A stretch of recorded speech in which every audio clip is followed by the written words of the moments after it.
মেয়েটা তো রীতিমতো আমার সাথে ঝামেলাই করছে। এদের ঝামেলা শুনতে শুনতে হঠাৎ করে মাথায় একটা বুদ্ধি আসলো, তাই ঝপঝপ করে কেটে নিলাম কিছু সবজি। এদিকে চিকেন সেদ্ধ করতেও বসিয়ে দিয়েছিলাম।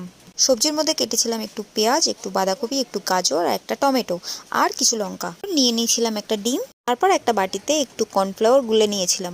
ডিমটাও ভালোভাবে ফেটিয়ে নিয়েছিলাম। একটা গরম কড়াই একটুখানি রসুন, একটুখানি আদা আর সেই কুচি করা লঙ্কাগুলোকে দিয়ে ভালো করে নেড়ে নিয়েছিলাম। পরে দিয়েছিলাম কুচি করা পেঁয়াজটা লাল লাল করে ভেজে তারপর সবজিগুলোকে সব একসাথে দিয়ে দিয়েছিলাম। সবজিগুলোকে ভালো করে নাড়াচাড়া করে নিয়ে সেদ্ধ করা চিকেনগুলোকে দিয়ে দিয়েছিলাম।